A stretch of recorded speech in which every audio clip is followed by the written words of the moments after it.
Thank you. I'm here to talk about a pilot project we did for Baltimore County to look at stream temperature impairments and assess, first, what might be the causes, and second, what kind of improvements we might make. We took two tacks for this. My colleague Andy Becker worked on the monitoring data that the county had collected, and I looked at methods for modeling. We looked at Nelson Branch, which is a small tributary of the Gunpowder Falls. About a year before we started the work, the county put out some data loggers. They had 6 in-stream temperature data loggers and 2 air temperature loggers that coincided with a couple of the in-stream ones. We see logger 8 down at the bottom of the watershed, logger 5 were both on the main stem. Loggers 1 and 2 were on subwatersheds of the upstream side. And loggers 4 and 7 were in subwatersheds of 2 tributaries that entered the main stem of Nelson Branch. So when we pulled all the temperature data out and graphed it, this is what we came up with. The red line is the 20-degree limit that Greg mentioned. The blue line is the August 31st limit when the criteria has to be met by. Looking at this, we see after August 31st, the stream's in pretty good shape. The temperatures are low, but that doesn't count because it's not the summer monitoring season. For the summer season, there are a lot of exceedances. Just looking at this graph, we see the green and the orange loggers, which are number 8 and number 5. Those were the 2 in the main stem. Seem to have a lot of impairments. Purple and blue, number 7 and number 1, seem a lot better. And going back, number 7 is the logger in the northernmost small tributary. Number 1 is one of the subwatersheds at the headwaters. So what kind of data did we get? First, we did a percent of exceedance. Logger 1 was the best. It only exceeded that temperature 8% of the time. Logger 8 down at the bottom of the main stem was the worst. We also had maximum recorded temperature, and logger 8 again violates the standard for maximum temperature reached at least once. We also did a GIS analysis of land use and imperviousness, and with the hope of correlating that with temperature and getting some insight into what's causing the impairments. What we found was no apparent correlation. If you look at the R-squareds down on the bottom right, they are very, very low. We found no correlation with forest, with urban area, or with impervious area. I found that a little bit surprising, not so much in the pervious area because this watershed is has very, very low imperviousness, so I wouldn't expect that to show up much between 1% and 3% in a subwatershed. But I thought the forest cover might make more of a difference, and it's possible that all of these subwatersheds lost enough forest cover already that there's no correlation between what's left and the temperature. Other causes that we looked at from the literature review, stream shading, obviously, low summer in-stream flows, increased width to depth ratio in the streams. Both of those have the effect of having a wider, shallower flow, so there's more water susceptible to temperature increases from air temperature and solar radiation. Warm water running out of ponds in the upstream, and then heated runoff during rain events. So we wanted to take a look at all of these. And the method of doing that was to take a look at methods to do modeling. We wanted to find some way to relate the characteristics of the watershed to temperature. We wanted to see if we could quantify which of those characteristics were causing the temperature rise and how much was causing it, and then look at the models to see if we could forecast reductions from improvements. So there are 2 types of models we looked at: stochastic models, which are basically statistical in nature, and deterministic models. There are a number of stochastic models that have been done with pretty good correlation. It's basically the same thing we try to do, a regression between your dependent variable of temperature and a variety of independent variables. One of the flaws with trying to use a stochastic model is they are generally developed off of a data set from a particular place, and they don't translate to other regions very well. If you want to look at a lot of different characteristics in the watershed, sometimes need a long time period to get them all incorporated into your regression. Deterministic models are based on physics, usually the laws, not usually, based on the physical laws of heat transfer and fluid flow. This graph shows a lot of the heat sources that a stream can face. Air temperature is a major one, solar radiation, conduction from the air, and different ways of heat can be lost through evaporation and through conduction to the ground. The reason we eventually went with a deterministic model is what's highlighted in red. These models are capable of modeling situations that didn't exist when you were collecting your data. A stochastic model is going to be kind of limited to what kind of characteristics the watershed had at the time. With a deterministic model, you should be able to go in, change land use, forest cover, stream geometry, and what have you, and see what happens with temperature. And that was one of our goals. So our five different sources of impairment that we looked at: stream shading, in-stream flows, depth of stream, warm water. We wanted a model that was capable of looking at all of these. And we wanted a model that could look at some of the management measures. For riparian shade, increasing the buffer is one method.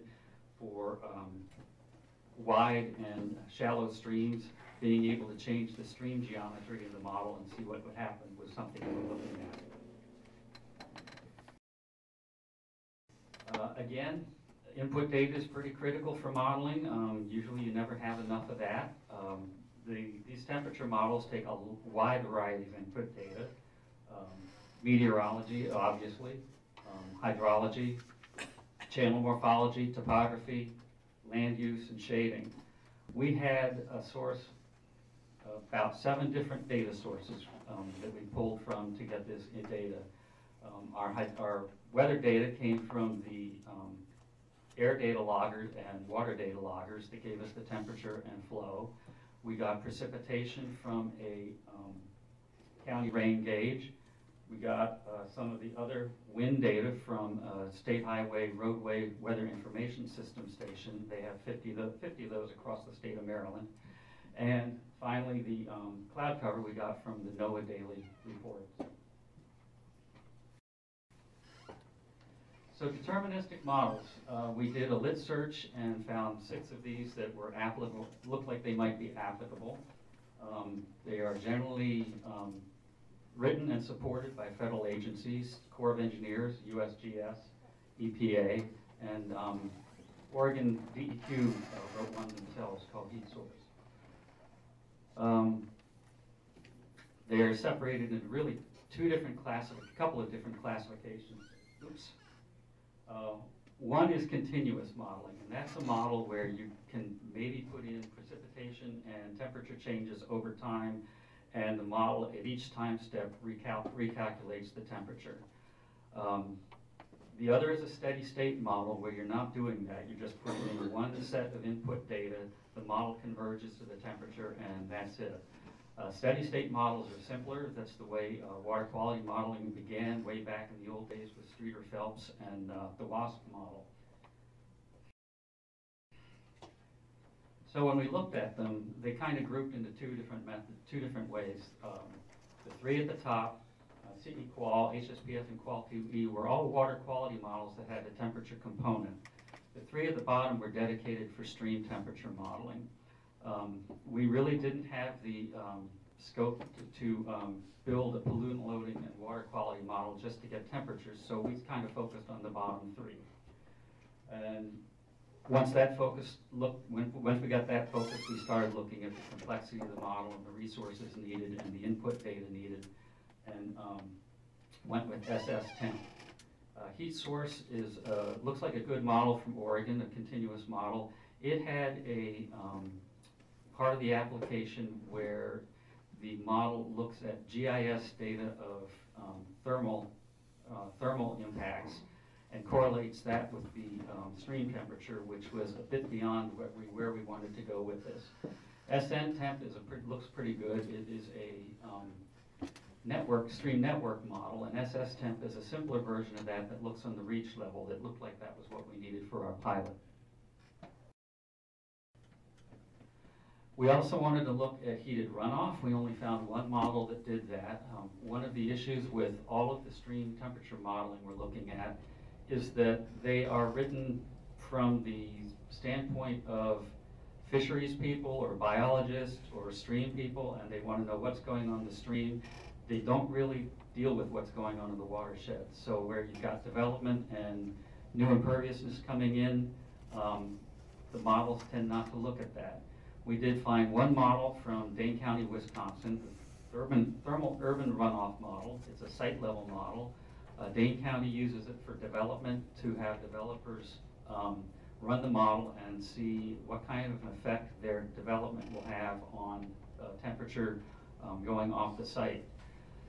So we thought this might be a good thing we could put together with SSTEMP to get an idea on how heated runoff might be affecting the stream and how changes in that might help. So looking at SSTEMP, we wanted to go calibrated, and the first step is to figure out what kind of variables affect the calibration. The chart up in the right-hand corner is a output from the model showing for the reach you just modeled, what were the sensitive parameters. And this one, air temperature was over and above the most sensitive parameter causing changes in water temperature, which according to the literature, it happens everywhere. That's really the driver, is air temperature. Following that, a couple other weather variables, and then shading was also a big one.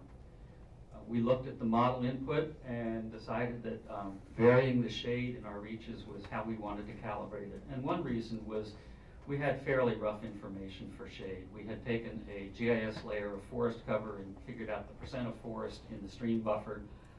That says nothing about the size of the trees, the canopy density, where they're located, how the sun angle changes the shade in the stream. So that was something we thought we could vary for calibration.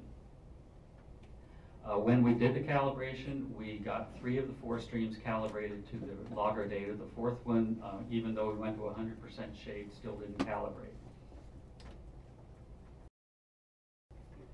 So we took the model and we wanted to look at in-stream improvements. The first was the effect of taking those ponds at the upstream areas offline so that the warm water wasn't going in the stream. SSTEMP did model this. We ran that and got no effect on the stream temperature. The next was stream restoration, looking at those widened, shallow streams. There are variables in the model for depth and width. We made some adjustments to those corresponding to what a stream restoration would do, and we got about a 1% change in the water temperature.